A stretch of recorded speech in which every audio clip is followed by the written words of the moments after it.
Hi, welcome to the Gamesplainer. I'm Jeff the Gamesplainer and today I'm Gamesplaining Pipeline. So Pipeline is set up as a two-player game in this particular video. Things that will be different for a 3 or 4 player game are marked with these little dots. They're really tiny, but worth looking at. So that's three or more players, that's 4 players, that's 4 players, 3 or more, 3 or more, 3 or more.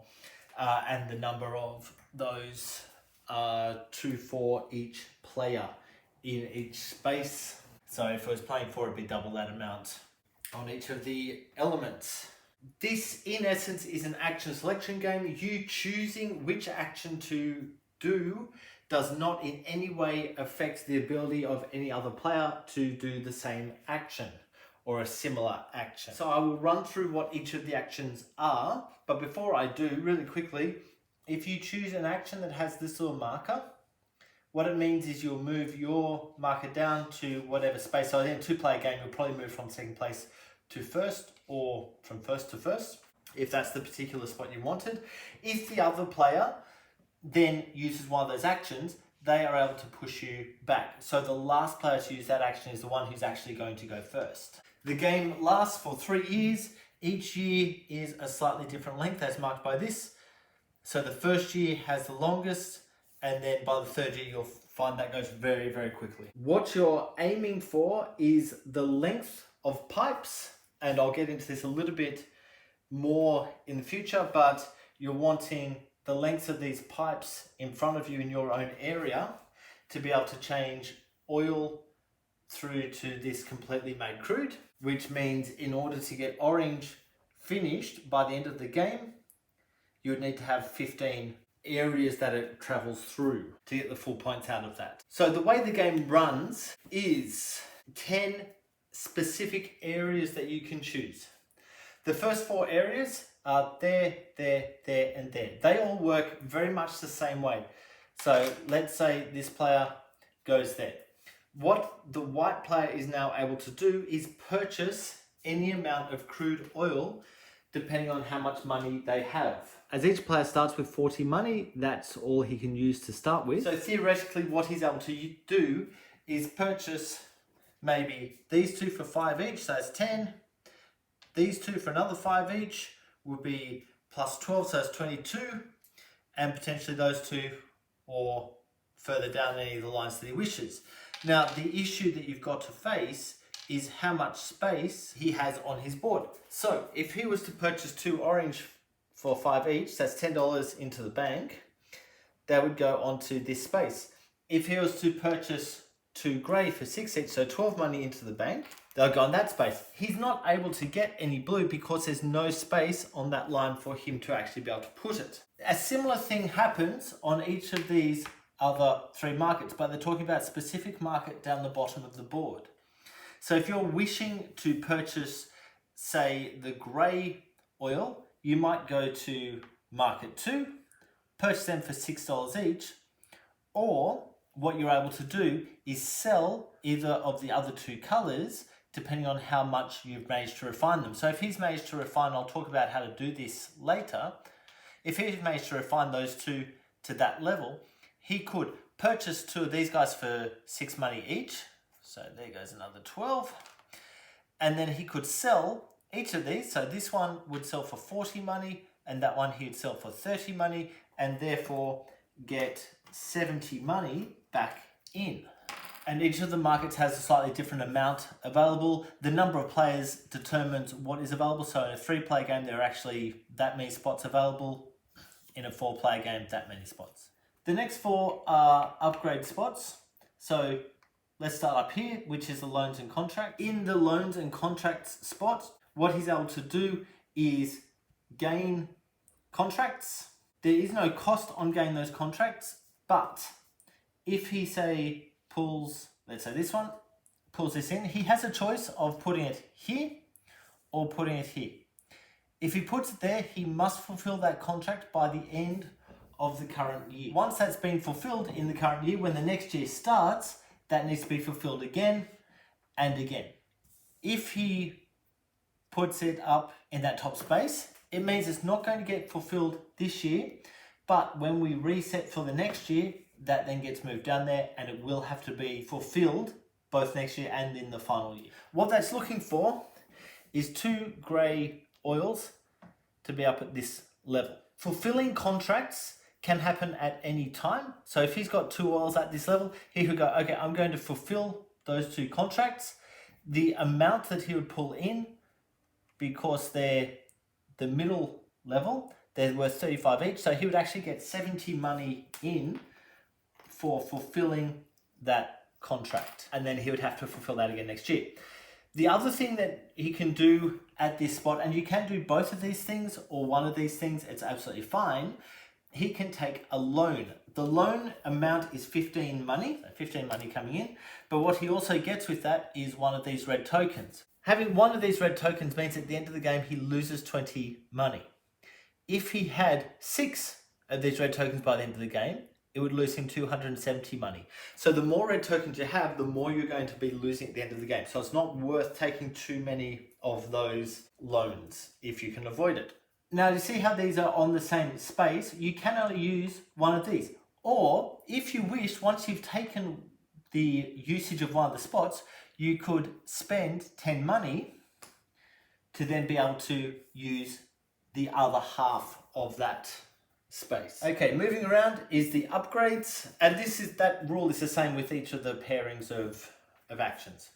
With the upgrades, you are purchasing these. So it's going to cost you $20 per upgrade that you purchase. You must start with a level 1 upgrade. Once you have level 1, you can then purchase a level 2 in a following round. What's going to happen is if I purchase this one, it costs $20 to start with. That will sit next to my board and that tile gets flipped over. I'm allowed to purchase another upgrade if I wish.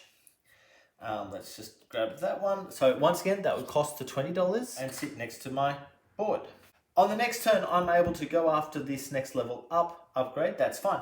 But what I can do this turn is, even though I haven't done it, I can flip one other token over so the other players are not able to purchase from that particular market. There are a few different upgrades available in the book, so I'll let you read through what they do, but just the basics.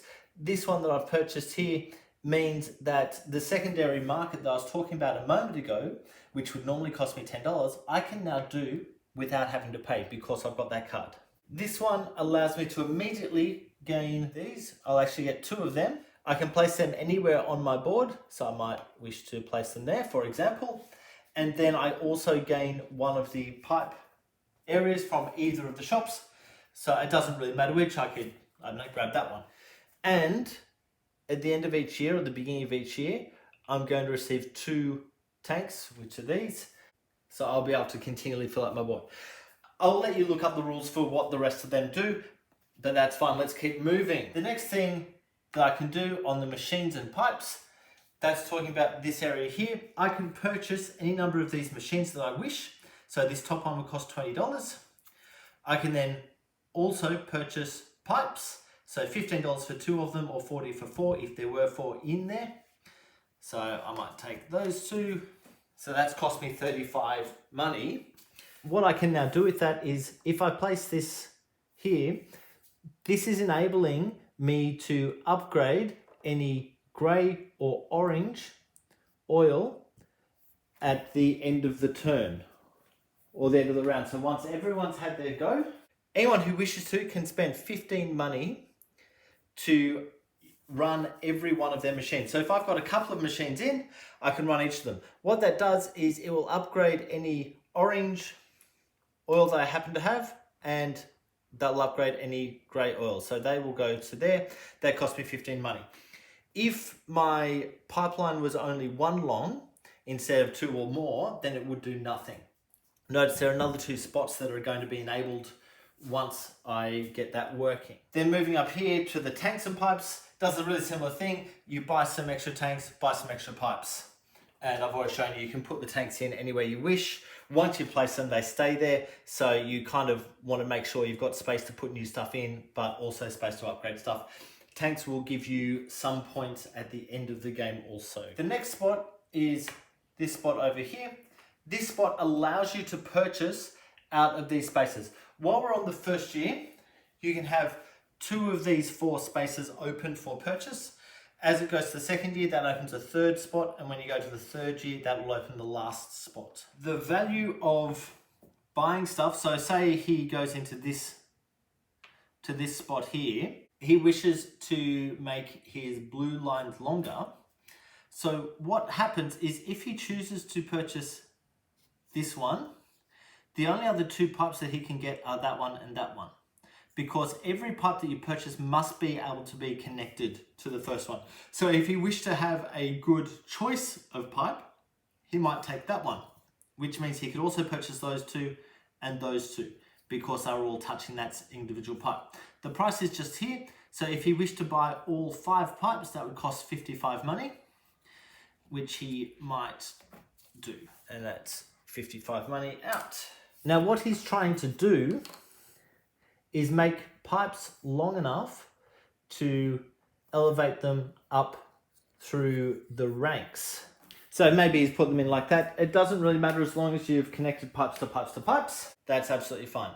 Now, the last action that he has is to run his pipeline. So what he can do is choose one of the tiles that he has not connected to the machine. And so he might choose that one, for example, and run the pipe. So if he happens to have some blue in there, what that now allows him to do is there's 1, 2, 3, 4, 5, 6, 7, 8 sections of blue all joined together.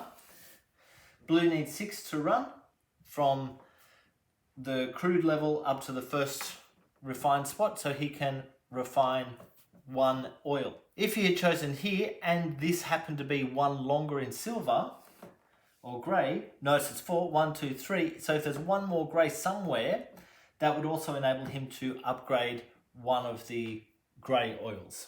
So everything that runs through the card where the guy's standing is going to upgrade if the pipe is long enough.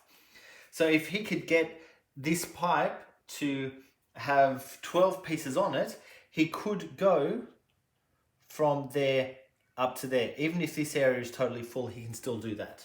At any point in your turn, you are able to fulfill one of these orders. These orders are available for everyone, so everyone will be chasing after them together. So let's say he managed to get that to that. What he can now do is go, I'm fulfilling this order, which needs an orange from down the bottom, a blue from there, and a grey from there. What he's bringing in is in that key or this key, they're the same. So by fulfilling that, he would have just gained 130 money. They then go back, he gets his 130 money in. I think that that is pretty much everything for this game. Other than the refresh phase, which is when you're changing year. So this goes on to there. What's going to happen is you refill any of the pipes that are missing, you refill up this, then each of these areas has a little key next to it showing how many pieces can go in. So if all of the pieces have been taken from here, you would be putting 5 more into their spaces. Also, there's a little key as to how many of these get taken out. So this one takes 1 out. If there happen to be 2 there, it would look like that on the refill. And 1 extra lot of these are pulled in. So everything that's in this row is pushed off. And these ones then fill up the spaces. If you happen to have any things there, they would then get pushed down to there. Anything that's been fulfilled, the oil gets thrown out so that you can then fulfill it the next year. These tokens now get flipped over to make purchases available again. The only other thing to really get your head around is what's happening right at the end of the game. So end of game points. If you don't fulfill a contract, you get a red cube. If you have oil in the oil barrels, you get some money for them depending on how refined they are. You'll get points for each pipeline in your network.